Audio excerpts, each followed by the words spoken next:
make sure we pick up on everything. Just hang on a second. I gotta. All right.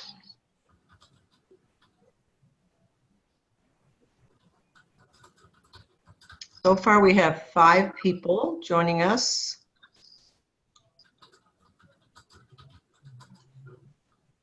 I'm trying to figure out how to share my screen.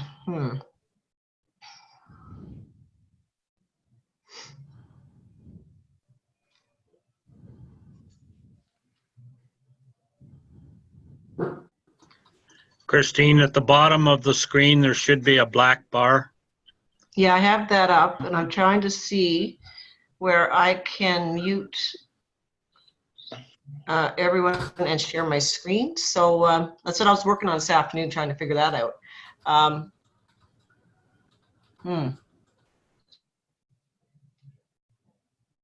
Okay. So if you could help me out here a bit, Rick, that would be great. So you're trying to mute everybody? Yeah. You're in as you, not as the host. I'm not What? sure if you can do that. I'm seeing Rotary District 5360 host, and then I'm seeing yourself. Oh, okay. So try clicking the microphone in the lower left-hand corner where it says mute. Yeah, it just says mute my audio. It doesn't say mute all. Okay. Okay. Well, I guess we'll just have to be conscious of each other and not have too much talking while others are talking. And just bear with me a second. I'm trying to pull up the screen for the first committee's chair report that I had on the agenda was the Rotary Foundation Chair, Kurt. I'm not sure if Kurt is there with us tonight so far, but I'm just going to pull up his report that he submitted in August for our board meeting, just so that everyone can have a look at it. And if Kurt joins us, then he can just speak to it and for a couple of minutes. That was the idea we had at the beginning.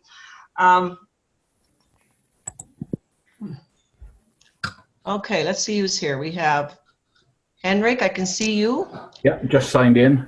Okay, you don't have to have video because I'm in my grubbies today and I haven't done a thing, so I'm not having my face up there, I tell you. Okay. It's up to you. But we have so far, I'm there as 5360, but I don't think I logged in properly. I'm still trying to play around with this stuff. So you can bear with me for a minute. I'm going to see what I can do here. No. Hello. Hello. Who there? Ben. Hey, Ben. I see you're eating your dinner.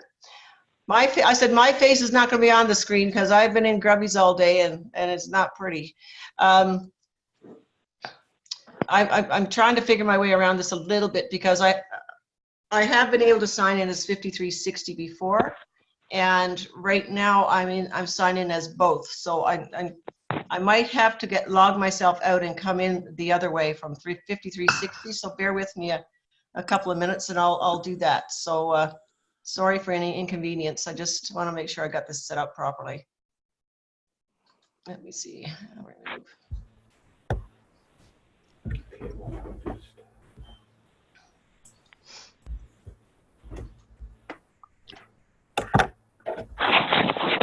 Okay, can you all hear me still? Mm-hmm. Yes. Okay, yep. So I'm on a 5360 now, and we have 10 people have joined us. Thank you very much. I'm going to start the meeting. What I had already set up was because the foundation was the first on the list. I'm going to share the screen with the report that was provided to the board on the August 23rd board meeting. And I see that we don't have, let's see, we don't have Kurt or Jamie joining us at this moment, but I think we should still look at what they're doing with their grants so far, if you're okay with that. Sure. Let me try and pull that up.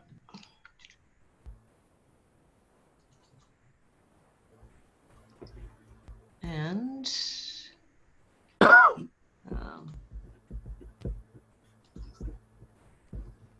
wow, I'm not doing this very well. I should have had Charlene help me out on this one tonight.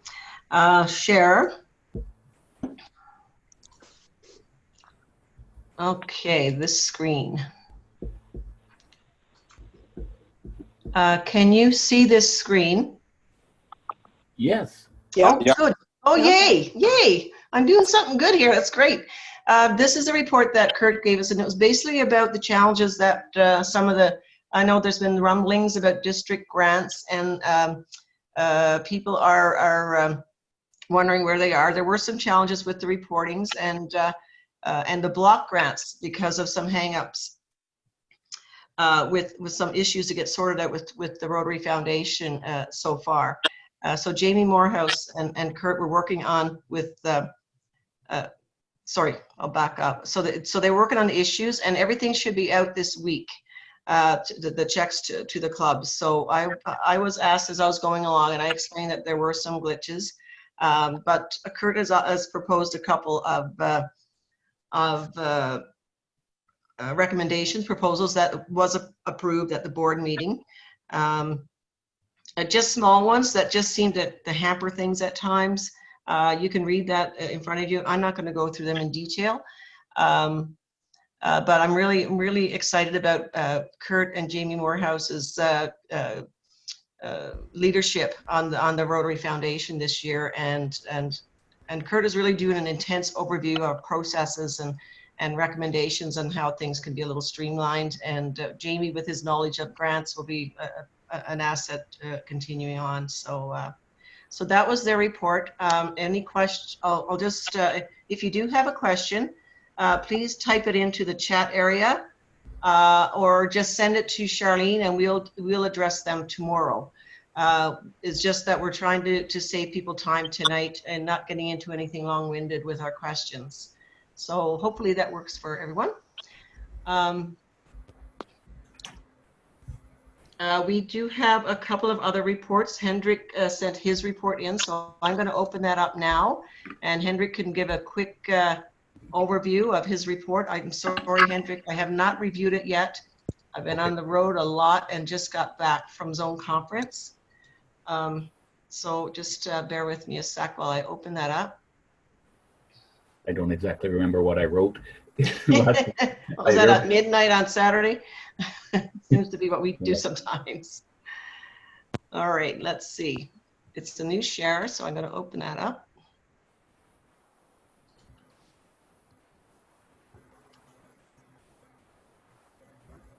Okay, can you see this? Yep. Oh yeah. Okay. So. Okay, great. So Hendrik, if you want to just give us a little recap of this, that'll be awesome. We're all up to date. Just yesterday, I got the report, the final authorization for the report on one of the scholarships, one of the old ones that we were wrapping up. So that's now into TRF for approval by them. We've got 3 students out. And they are one is in the second year of his program. The scholarship was spread over 2 years. The other 2 are starting just now. And we've got the website updated. That's, I think, new since I wrote this. The website fully updated with all of the application materials and information for the next round. And of course, I was always looking for a couple more people on the to join the committee. Yeah. And it was really nice this year that the 2 recipients for the new scholarships, Mairead and Ahmed, were in Calgary, so we could actually spend some time with them and mentor them, and they got involved in a few Rotary activities, and they attended some club meetings and spoke. So it was a much better way of doing it, but it depends, because sometimes the recipients are just not in town. Yeah. I find that we got to stay in touch with our Peace Scholars and get You're them not our in Peace speaking to Scholars. our clubs. And I know we do a pretty good job, but I think we can move a little more on that. And as soon as they come back, I know with Lorelei, she's been just getting asked everywhere to speak, and these other ones as they return. That's a whole other committee now. Oh, sorry. Okay. Yeah. Okay. That's the 3-month Peace. The Peace Fellowship we separated interns. from the Global Grant Scholarship last year, Yes. so that we have 2 separate committees, and that's Yeah. Thanks, Henrik. I'm still learning, or I might have learned already and forgotten. Please bear with me. yeah, no, and actually one of the ironies of this, while we're on that one, is, or irony, I don't know, situations with this, is that we have not yet had a Global Grant Scholarship recipient who has returned to Calgary. Okay. In Nice. all of Good the to know. ones I've dealt with. They've all gone on to great careers, and some of them are involved in some way or another with Rotary elsewhere. But because these are people who are starting out, as opposed to Peace Fellows, or people who are in a career and are taking a short time out to study, they come back to Calgary, whereas the Global Grant Scholars tend not to. Maybe there's a way we can get them to record a Zoom presentation that we can show our members and where they will express their gratitude and where they are in their lives. That would be pretty awesome if we can connect with them and ask them to provide us with something like that. Even if it's something of 10 minutes or something that we could share with our district, that would be awesome. So yeah, no, some of them would certainly be, many of them would be willing to do so. It's more who has the technology to do it. Right. And by the way, thanks for your comment on your chat. On the chat right now, I'm glad to hear that Mary's talk went well. We had her probably similar to what she gave at Olympic a few weeks ago. Yep. Yeah, Henrik, embarrassingly, she brought the wrong memory stick with her presentation on it. So she just spoke? She just spoke like a polished orator. And that would be probably much better. Once you get rid of the PowerPoint, things usually go better. Yeah, a lot of good questions too. Great. Yeah, yeah. That's great. Let's see who's, okay. Thanks, Rick. Okay, I'm just gonna minimize your screen here and go to the next report. Thank you, Henrik. Marie Ricard said she didn't have a report, but I see that you're listening in, Maria. If you want to add any comments, feel free.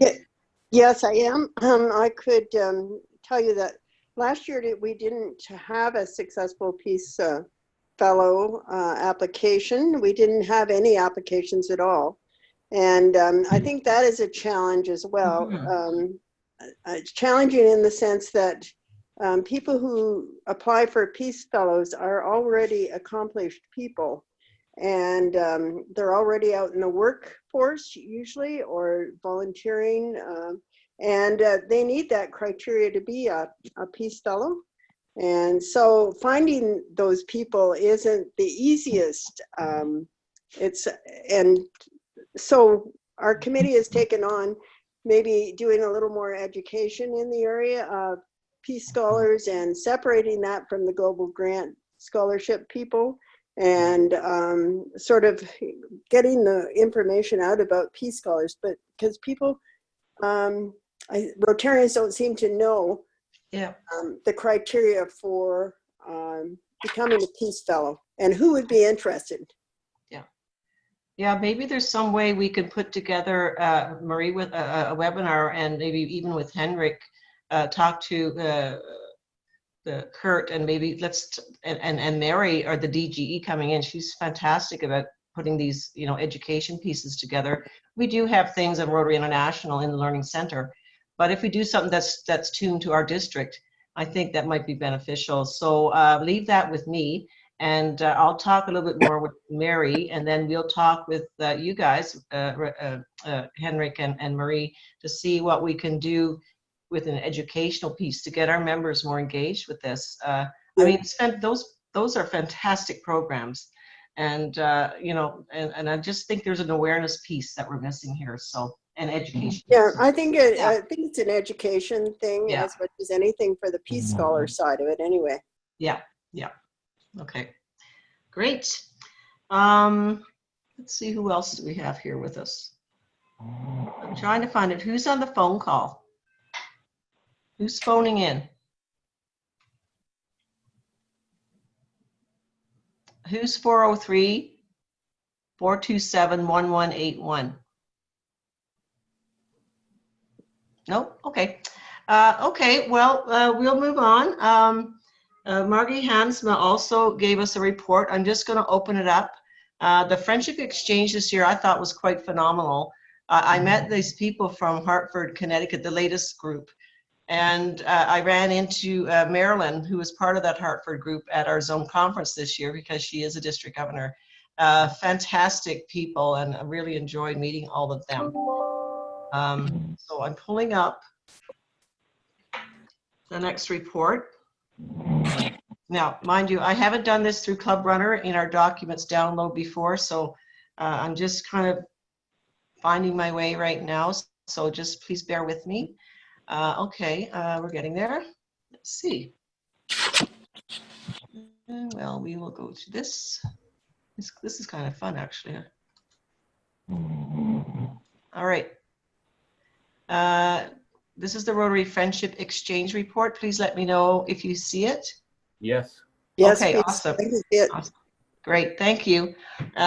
She's got a kind of a recap of this year in here, and it lets you know who the committee members are and what they're doing, and it's quite a great group, and I know all of these people, so they're wonderful. There was the group of 12 visit from New Zealand. There was also the New Hampshire, Southern Quebec group that came in this later in July, and I met them at barbecues and things. I didn't get to meet the New Zealanders, but the New Hampshire group, I think I said Hartford, but New Hampshire group were phenomenal, and we really had a great time sharing with them. They've got some really good going forward exchanges proposed already, and dates to be determined with Pennsylvania and Southern Brazil. So these are pretty cool. And there's some, I know there's some proposals for Brazil again and Australia coming in 21.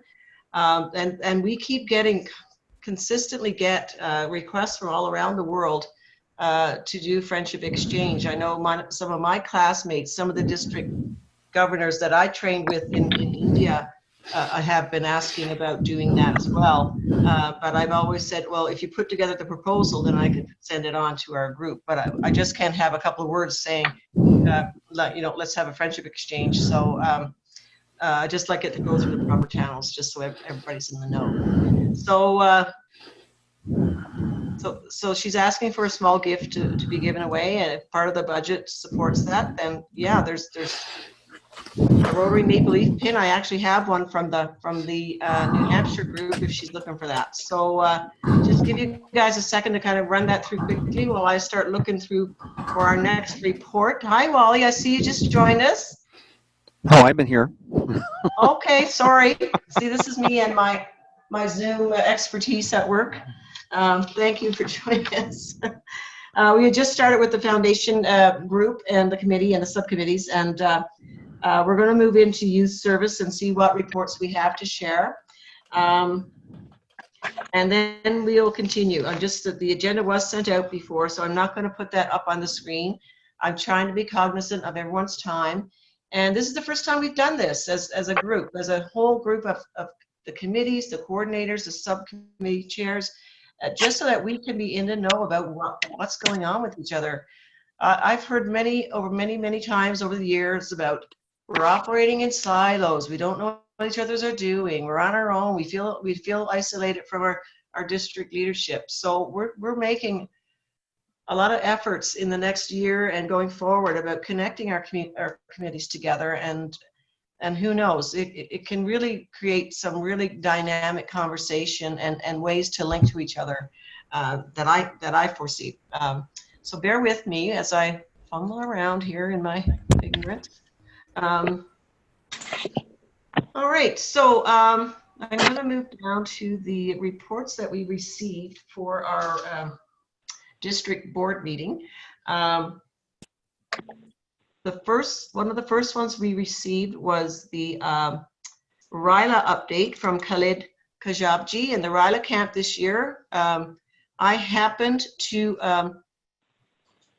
attend that one this year, and I tell you, if you ever want to get engaged with young leaders, that's a way to go about it. That the RILA group were incredible. So now they are doing some moving around because Caitlin, who was the chair of oh, sorry, I got the wrong report up. He's on 2 committees. Hang on.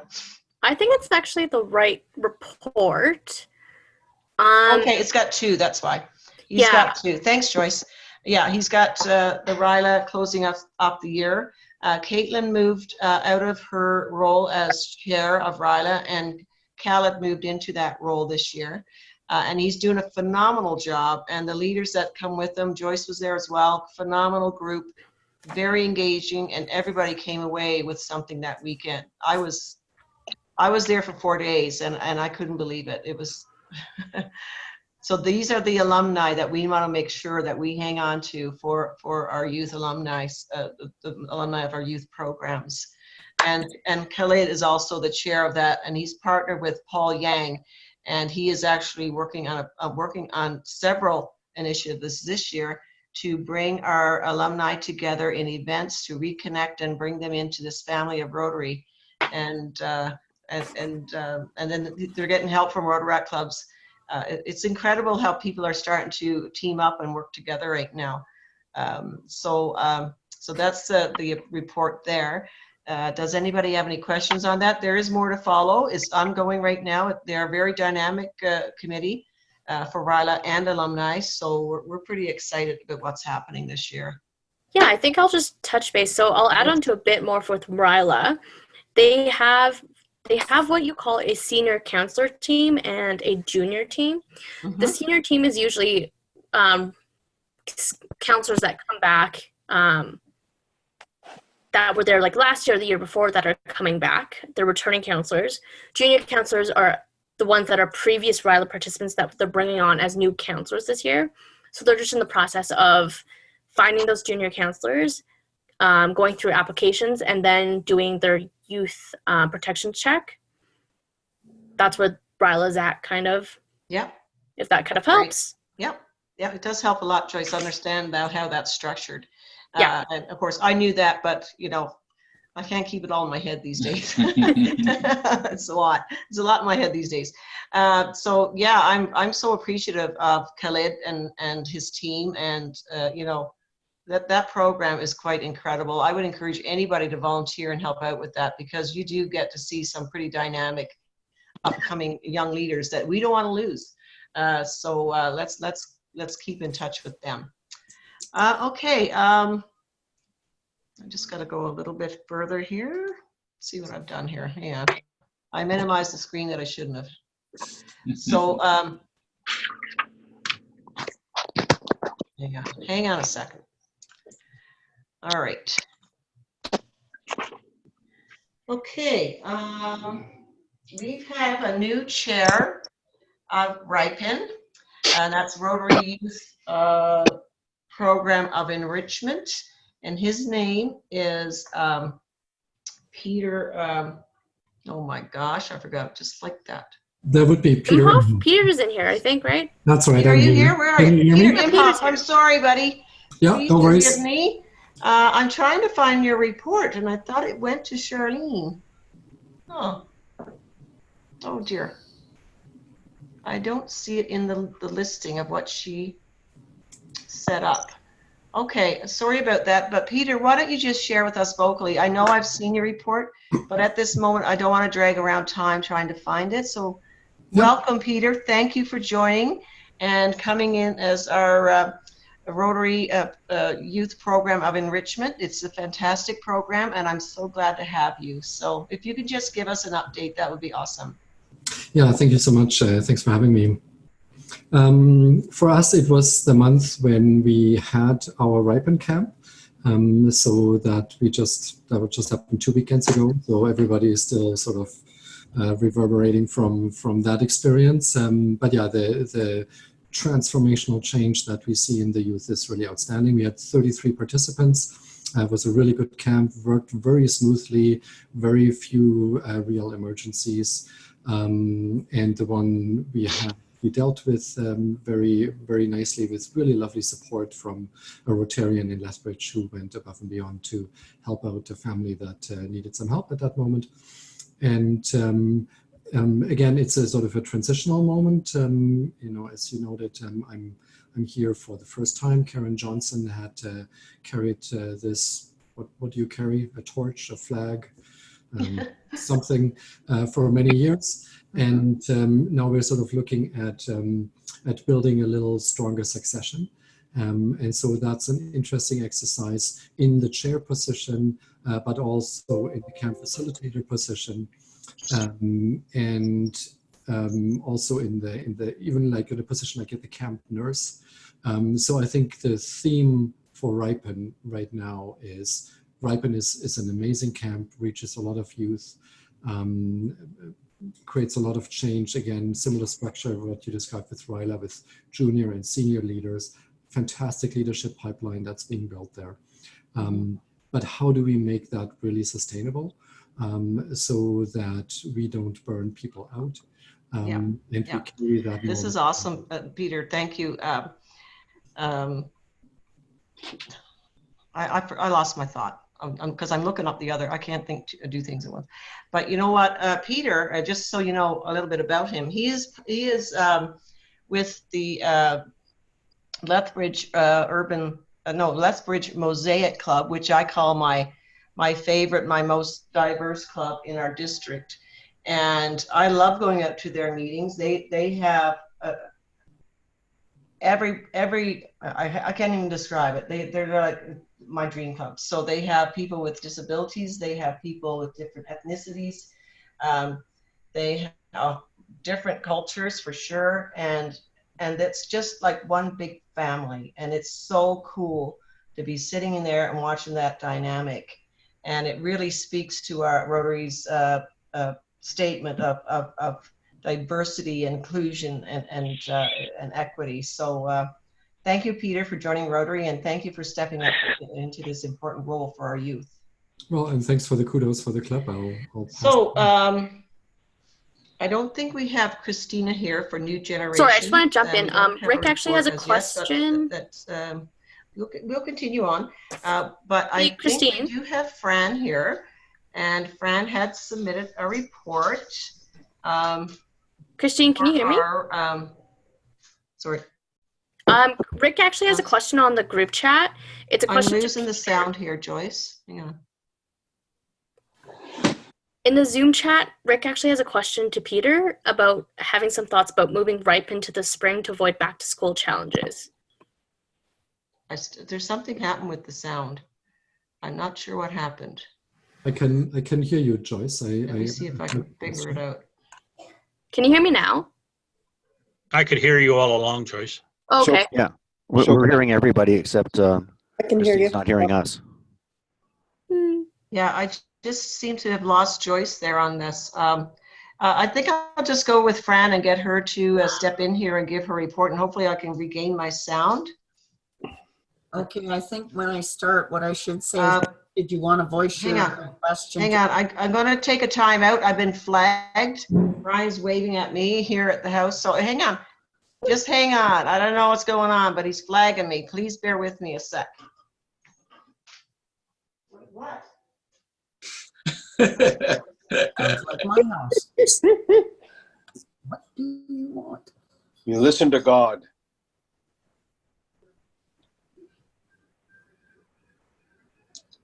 Can you hear me, Peter?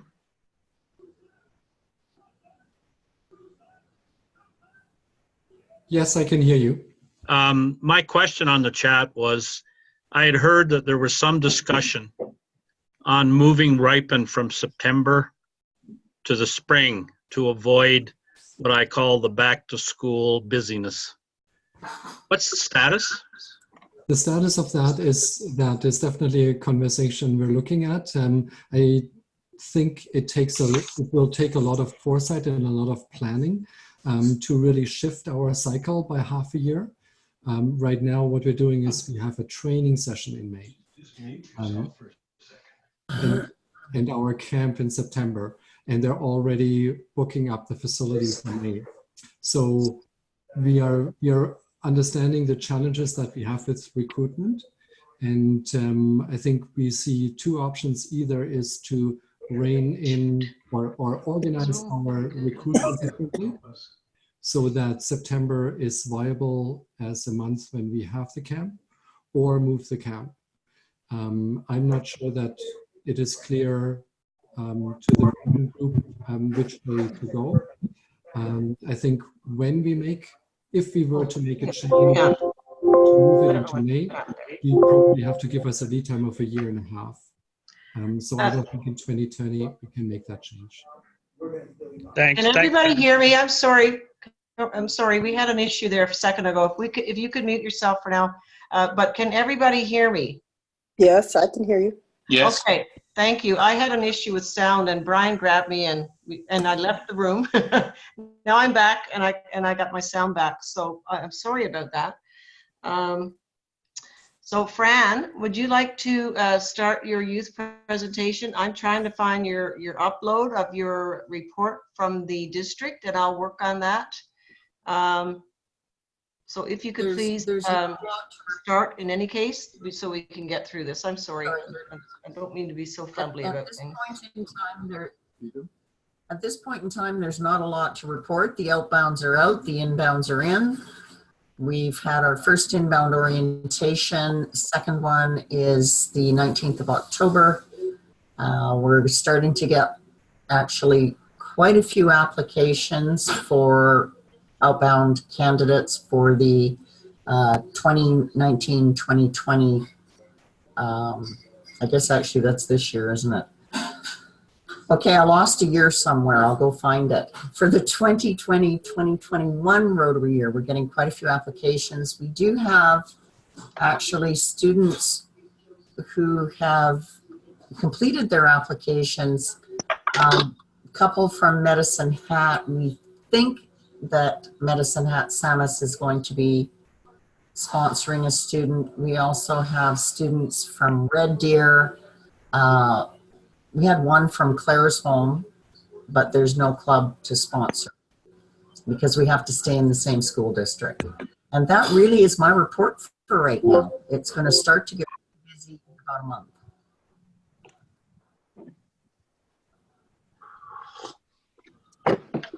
Any questions?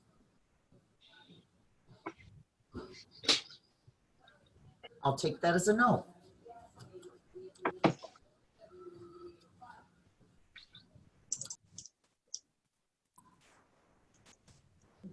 Thank you. Christine, you could be muted. Oh my God, I know. I was unmuting myself to adjust my volume, and I'll get this better next time, I'm sure. Or I'll have someone who's really expert handle this part. I don't think Justine has joined us. I don't see her name, but if you have Justine speak up, then that's for the Rotaract report. John Lockhart did send in a Rotary Alberta Youth Camp of Enrichment report. So I'm just going to pull that up just so you can see their year end after their camp this year. Okay, let's see what he did here.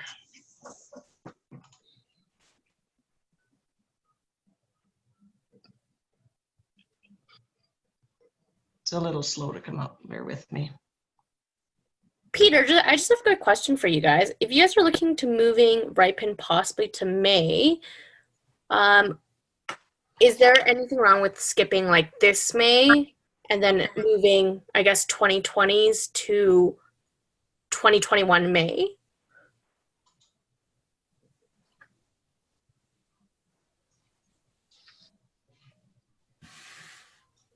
I guess that could be an option. Yeah.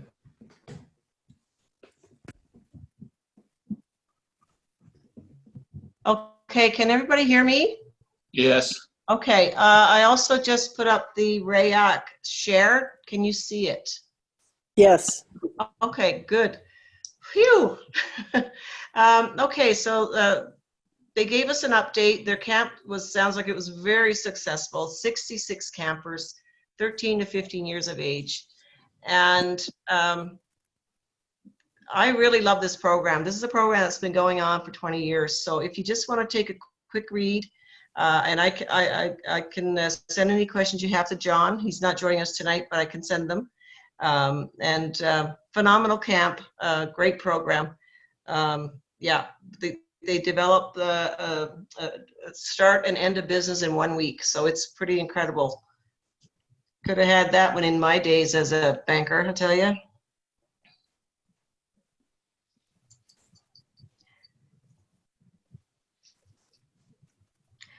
I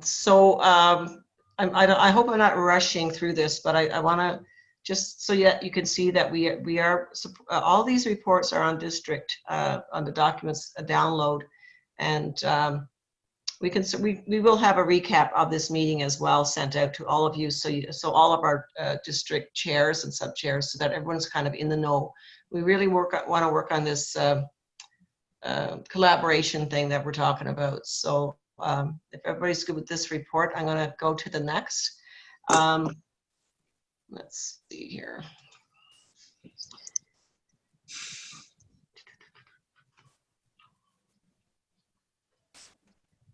We did not get a report from membership.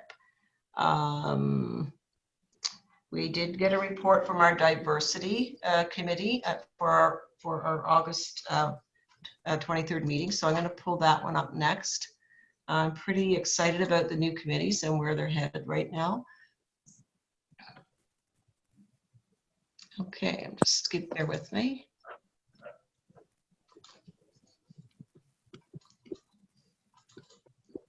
Oops. Okay, this is the diversity committee report as of August 9th, and as you see, they had a couple of meetings already, and from what I've heard of their second meeting, they're looking at bringing forth a program of education to address some of the biases of different genders and the whole line of the diversity thing. It started with the Pride Parade, and there were some pretty cryptic emails I received, and I didn't name names, but I gave out the content of those to our diversity committee so that they can work on a program of education and awareness. So they are working on that as we speak. So and they've connected with other groups as well. Some of our past members are Indigenous, and they've reached out, and so I've connected them with Sadia and her committee to work on an awareness event together. So some pretty exciting things. Manuel Mitchell is also performing on I think it's the 26th of October, or with it's the Calgary Symphony are putting together a program of awareness as well, and performing at the Knox United Church. So there's lots of stuff happening with that. So while I'm blabbing on, I hope you just took a read, and there'll be more on this to come for sure.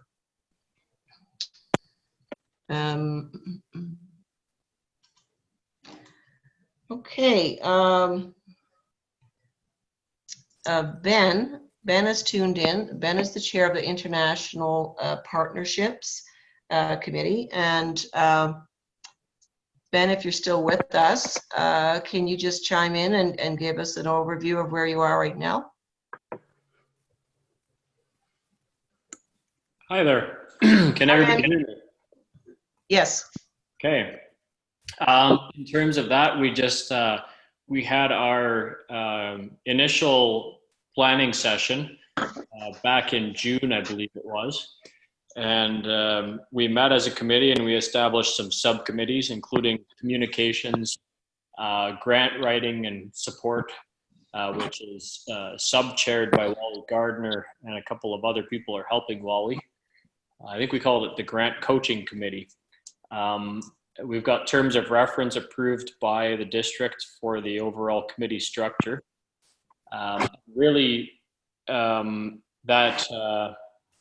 The purpose of the International Partnerships Committee is really to facilitate the clubs doing the work of the clubs and the club champions in bringing forward viable international projects and supporting those efforts and improving existing projects. So it's not excluding any existing projects in its mandate, but it's to help grow existing or bring in new projects. We've met June, and then we met again for a barbecue, informal barbecue at my place, a social. And then we met actually just last Thursday in the morning, where we put pen to paper on a strategic plan for the committee, which will of course evolve into the next 3 years. So we have a formal vision statement, mission statement, and we've got some goals identified as near-term goals, as well as some long-term goals we hope to achieve. I think the most exciting part that people care the most about in there is we're going to be proposing that we receive some space on the district website, so that we have a separate page that you can browse through the existing international projects and have a project vignette for each of the ones that we post there, and then have a separate page for projects that have been brought forward by club champions or even non-Rotary partners, potential partners that they want to partner with Rotary, or maybe there's a piece missing and they can browse the existing documentation and get a vignette of what could be possible if there's a club out there that wants to partner and champion it. I think we have one open example of that right now with an audiology project in the Dominican Republic. What seems to be missing is a little bit more thought around how it would look in country in the Dominican Republic, as well as really primarily finding a Rotary champion locally who's qualified to lead the project and has time to lead the project. So stay tuned. In short, that's just really an example of some of the stuff you're going to see on that page when we get it developed. So we've got the communications committee is going to work on those pieces. We're also going to summarize some of Rotary's key requirements to get granting for the projects, and really a thumbnail sketch of what an international Rotary project requires, should look like, create some tools for people who are interested in doing the projects as well. So some really good stuff is coming out of this. It's still early days, but the meeting we had on Thursday at 7 a.m. for breakfast had, I think, over 10 people in attendance. Wow. And all of them were from Calgary. So some drove in from regional areas to be at that meeting at 7 a.m. and we achieved quite a bit. Wow. Yeah. So in the near term, by December 31st, we want to evolve the committee to a membership of 20. So we're still recruiting. I think we're at 14 or 15 right now. That's incredible. Yeah, thank you. Yeah, awesome. Thank you, Ben. Like these committees are groundbreakers, I got to tell you. But I'd like to back up a little bit, because I skipped over Rick. My goodness, look at me. So Rick is our Learning and Development Chair, and he's doing a phenomenal job.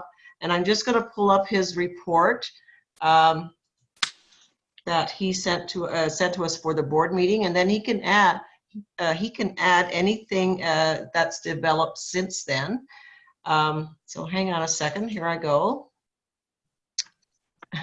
Christine, Yeah. obviously that report is now quite dated, and maybe it's best I give a quick overview, kind of like Ben did. Okay, I got it popped up. We can look at it while you're sharing. Is that okay? Sure. Okay. So As soon as I get there. the learning and development committee or team, we have met at least. We had a kickoff meeting in late July, and then we've had several Zoom meetings since then, looking at a number of areas. So first of all, the team is almost completely intact. Christine is, as DG, is on that team as an advisor, a supporter, or sponsor, if you want to call it. I chair the committee. We have Mary Turner as our DGE, and she's handling, she's taken the lead on, we've now agreed on district leadership training. And Martin Parnell as DGN is responsible for club leadership training. Yep. We have Rob Wolfson from the Calgary Chinook Club, and he's going to be our Rotary Learning Center lead, coordinator, promoter, and I'll talk a bit about that. And then Martin Harvey's also on the committee. We've included strategic planning. We know that's important. We know that we can pretty much, we've developed a scorecard, which I think many people have seen already with respect to the various clubs. And we know that strategic planning is one of those areas that really, I think, sorts some clubs out from others. And we have Catherine Breaker on there, and she will be handling our, I'm going to call it our communications, our marketing of what we're all about and what we're doing as a committee. At those meetings, we've identified and confirmed our target audiences, and those are district leadership. That would include the board, the AGs, assistant governors, and committee and subcommittee chairs and their committee members. And would also include, I call it, our grassroots Rotarians, whether they're seasoned veterans or new members to Rotary. They're all part of what we've said is our target audience. We've also looked at various ways of delivering learning and development to the district, and so it'll be a combination of face-to-face sessions with the club leadership, at least one or two of the club leadership steps. The Learning Center from my Rotary is another big area. There's over 450 individual courses on there currently, and we just need to make people aware of it, the value in doing it, because the nice thing about it is you can do that type of learning in the comfort of your very own home and in your jammies, if you like. And anything that can't be delivered online or is not in the Learning Center, and there was a reference to this earlier on in this call, we're looking at developing district-specific webinars. And for example, what Ben is talking about and some of the others that I've heard tonight, this would be an ideal opportunity to you provide the content, we'll prepare the webinars and put a schedule in place that people can, again, do these in small groups or just individually. But we live in a world today where we have the technology that allows us to connect virtually fairly easily and in everyone's time frame. We don't need to have people always driving hours to get to someplace. So there'll be a combination of face-to-face sessions as well as online delivery. What else? Any questions on that? No, I don't have any. Well, just going to mention one other thing, and just to back up a little bit. With the grants, every year we do the grants memorandum of understanding and have everybody sign off, and people have to come together physically. That's not going to happen this year. We're actually doing a webinar-based grant seminar. Mary, our district governor-elect Mary Turner, has worked with Kurt and Jamie, and so as part of the learning of those things, that's key. Is another thing of not having people travel all the time to do something that's easily handled through technology. So thank you, Rick, for this. This is all part of our discussion, is bringing these things out to our members to make it easier and more accessible for them. So thanks, Rick. Thank you. So I have, let's see, we don't have a lot of our other chairs here, but we do have Wally Gardner. And Wally, this year, I asked Wally if he would like to be our Rotary Community Corps coordinator, and that's kind of a mouthful, but I'd like for you, Wally, to just touch on that for us about what that is, because you did start one in High River, and so I thought you're the guru now. So if you could expand on that a little bit, that would be awesome for the benefit of the others. Yeah, I'd be pleased to. Can everybody hear me okay? Mm-hmm. Oh, good. Yes. Okay. Rotary Community Corps are a new thing from Rotary Foundation. Normally what happens is you have a Rotary Community Corps in the third world. For example, you might have a project going in El Salvador. The local Rotary Club will have a Rotary Community Corps that works in the community to establish the community needs. Ours is a little bit unique, and we had to get special permission to do it, in that our Rotary Community Corps is here in Alberta, and is composed of people from the Mexican community that were advising us and helping us to organize some relief work to happen in Mexico that to help aid with the damage that that happened with the earthquake that happened there. And so far, that's resulted in 2 grants. We have a CIP grant from the province and some money from donor Rotary clubs and some money from the community, all put together into a CIP grant. And that will work out to about a $24,000 project, and will go to rebuilding houses in Oaxaca. The other one is a global grant that we're getting really close. I'm hoping to push the button on it this week to getting done, and it'll be a $74,000 project. But the ideas and the input for both of those grants came from the local community, because they have the contacts, they know what is happening on the ground, and it's stuff that we as local Rotarians here in Alberta have no idea what's going on. So that's been invaluable. So the reason you'd have a Rotary Community Corps is to build linkages with the target community. So for example, here in Alberta, if you're looking for projects in the Indigenous community, or in some ethnic group that's around, or there's a project you hear about that you want to help support, form an RCC and get the local community of whatever ethnicity involved in it, and off you go. It's worked out really well. The big issue with global grants is community needs assessment, and more we're seeing that in all grants. And the RCC can help you with your community needs assessment, because they're actually people that live in the community. So it becomes a question when I go to evaluate grant situations as a cadre member, that, whose project is it? Is it a project that was initiated within the community, or is it a project that was initiated in Omaha, Nebraska, by the Rotary Club there that thought it'd be a good idea to do X, Y, Z? So if you have an RCC on your grant application, you're getting better feedback, and they can help do the surveys or the focus groups within the community, because they know the people in the community, because they are there. So we're going to get better projects out of this. We'll have more community involvement. We'll have more local Rotary involvement as well. And all in all, it'll help us write better and more pertinent type grants, I guess. So that's about it. Any questions I can answer?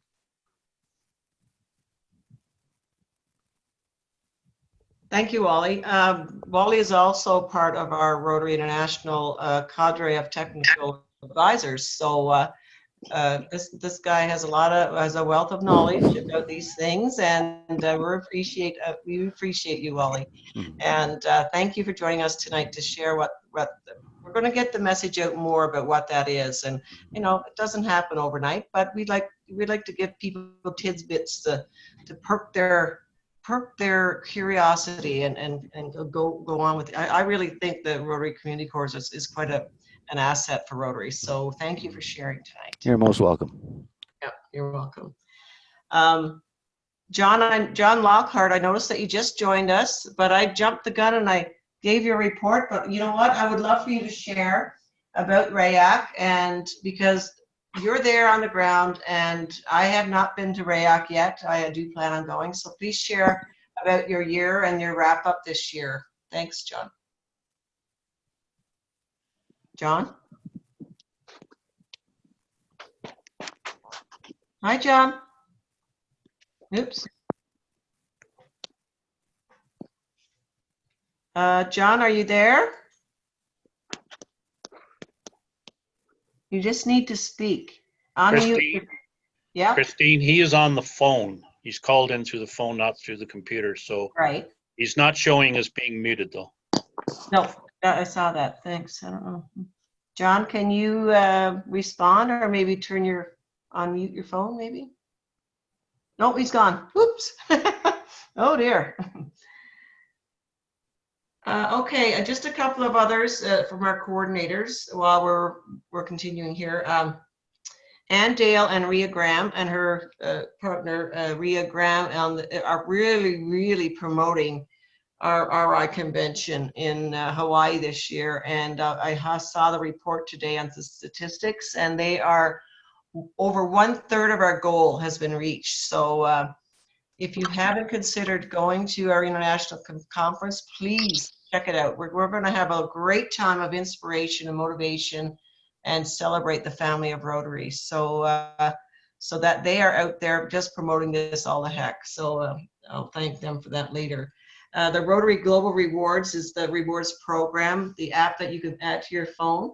And the Sangeeta Sharma is chair of that this year. Who else do we have that we haven't seen so far? Oh, Mary. Hi, you managed to join us. I know you're busy with family right now. We are getting towards the end of our reporting, but I just want everybody to say hi to Mary. And Mary, one thing I'd like for you to share with us is a little bit more about the grants seminar and how it's going to be launched a little differently this year.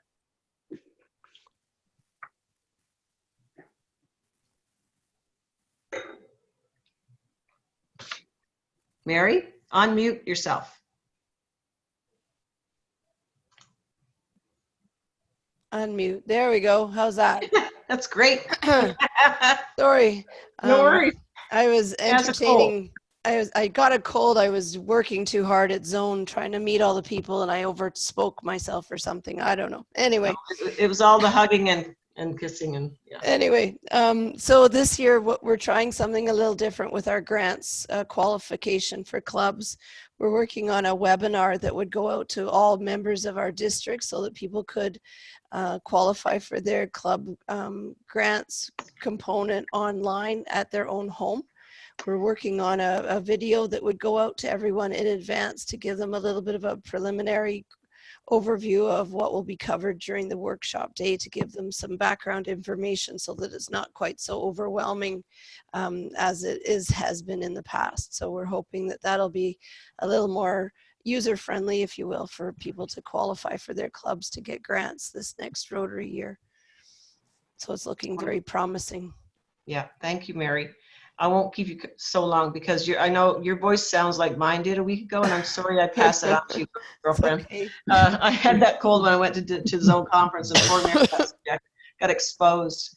There is another person joining us tonight, but I'd like to have his input. So Rick Grass, if you have something to add to all this tonight, I'd love to hear from you vocally. So you might have been on the chat and asking questions, but please join us now because I think everybody else has had a chance to speak except for you. Okay, can you hear me? Yes. Yes. Okay, I thought I was muted. Okay. No, I don't really have anything to add. I quite enjoyed it and look forward to the next one. Thank you. I would like everyone's feedback on how this went, despite the technical challenges I have. This is a way, like I said before, that we can connect to each other. Okay, I just got a note. Brian is he's on my alert button here. He said John Lockhart is back. John, if you can hear us, can you just speak up about the RAAC? I did give a report before, but are you able to connect right now? I think so now. Yay, he is. Yay. Okay, go ahead, John. Sorry about that. I was in my car and I hit a dead zone while I was driving, so I pulled over and found a spot I could connect. RAAC went very well this year, and as we said, we had 90-some applications for it, and we brought 66 kids to the camp, and that's 6 more than we've done in the last 15 years. So that went over very well. We had a great response on the volunteerism. We had 24 great volunteers who came forward to work with us at the camp, so that went well. You know, overall, the kids were fantastic, and the business ideas and business day went well. We did, you know, unfortunately, we had one young lady who she had an air fragrance allergy, and unfortunately, on the by Wednesday night, and as they were getting ready to go to bed, somebody sprayed some hairspray, and it affected the girl who did it. Totally forgot, just lost focus on it, and she ended up in shock. And we had to, by 1 in the morning, we had an ambulance there to take her to the hospital. Yeah. Her parents joined us in Mesenhat at the hospital, and they they understood we did everything we could and to protect her. And so, but by Friday afternoon, after she got out of the hospital, and her parents drove her back to the camp, so she was there for the party that we give the kids every Friday night, and dance for them, the dance that they have, and she participated in the business days, so that went very well. Yeah. But those kids, 13 and 15-year-old kids, blow us away every year, and it was fantastic. That's great, John. Can you give us one example of a business that was started and was successful? Actually, everyone, all 11 teams made money. Good. Yeah, every kid went home with money in their pocket, so that was fantastic. I guess the most creative group, they looked at everything from a whole, I guess, around green, and they did it. They made a whole bunch of products that were green, from earrings to bracelets to necklaces to even cookies. And they had about 9 products that covered the spectrum of almost everything. And they were the most innovative team. And it showed how much they could be focused on today's needs and what's happening in our society. So it was fantastic. That's incredible. We can learn a lot from our youth. Tell me about it. I would like to put out there, does anybody else have questions of the participants that are here tonight, or of myself or Mary as in our district leadership roles, or Rick Istead, or any committee chair? Anything like Ben and his group, if you want to put it out there now, we will open it up instead of just using the chat, because we are ahead of time. So I'll go ahead and just, if you hear someone speak, just hush up and let them speak, and then we'll take our turns. So anything out there? Okay. Thank you. Thank you for this joining this inaugural committee Zoom meeting exchange, and I call them exchange because that's what we're doing. We're exchanging what's going on, and we're communicating. And I really appreciate all that you do for Rotary. So have a good evening. We'll get some notes out on the meeting and how it went, and to all the committees. And thank you again for joining us. So have a good night. I'm going to go have a glass of wine and relax. Good night, Christine. Thank you. Okay, Bye. Bye. Bye. Bye. Good night.